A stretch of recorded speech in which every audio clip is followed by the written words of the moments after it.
Number 5. Scenes from a Marriage. Ingmar Bergman's iconic 1973 miniseries Scenes from a Marriage, which was also released as a condensed theatrical film, was recently remade by HBO, but to much less success than the original series. Starring Liv Ullmann and Erland Josephson, Scenes from a Marriage examines the disintegration of the marriage between Marianne and Johan. The series/film commences on the 10th anniversary of the marriage and shows how insecurities, jealousy, and existential neuroses caused the relationship to collapse. Scenes from a Marriage was a massive triumph that was viewed by nearly half of Sweden's population. Within a year of its release, the divorce rates in Sweden jumped to record highs, and the number of couples seeking relationship therapy skyrocketed.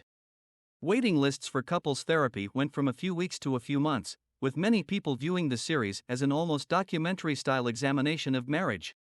Number 4. Blackfish.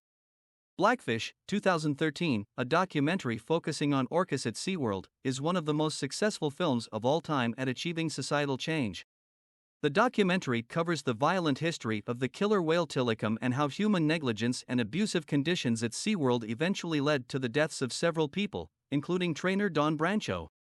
The film was so powerful that it led to a myriad of protests against SeaWorld, essentially crippling the corporation and its reputation forever.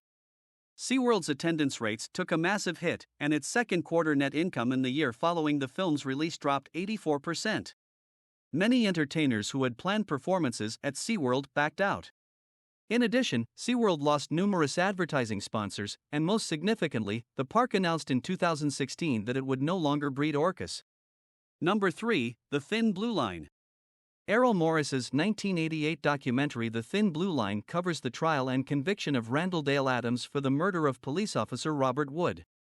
The movie caused a stir in the film community for its use of reenactments, which at the time many believed had no place in the documentary medium.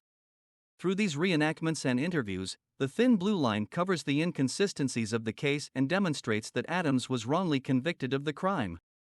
Adams had been in prison for 11 years when The Thin Blue Line was released in 1988.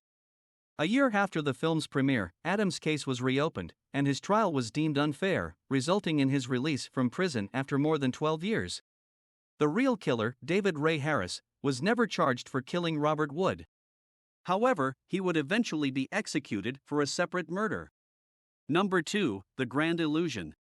Jean Renoir's anti-war film The Grand Illusion hit the silver screen in 1937, only a few years before Nazi Germany would occupy France. Renoir's film critiques the rise of fascism and radical nationalism and instead celebrates man's universal humanity, which transcends all borders. The film was praised in both Italy and the United States. However, this praise caught the attention of Joseph Goebbels. Goebbels, the Nazi propaganda minister, labeled the film cinematographic enemy number 1 and ordered every single copy of the film destroyed, including the original negative.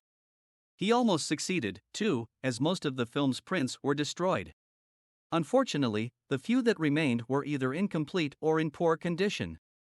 It was not until the 1990s that the original print was discovered, having traveled throughout several countries in a remarkable 60-year journey. Number 1. The Battle of Algiers. Gillo Pontecorvo's landmark 1966 film The Battle of Algiers offers an intense look at the effects of colonialism through the lens of the Algerian War between Algeria and France. The film is notable for its documentary style, use of non-professional actors, and its nuanced depiction of both sides of the conflict. However, the Battle of Algiers is perhaps best known for its scenes of torture and urban terrorism. As a result of its hyper-realistic documentary style, The Battle of Algiers was screened by the United States government in 2003 at the dawn of the conflicts in Iraq and Afghanistan to help open conversations on how to combat urban warfare tactics and discuss the advantages and disadvantages of using torture to gain information. The primary goal was to learn from the film why the French failed strategically even though they were successful tactically.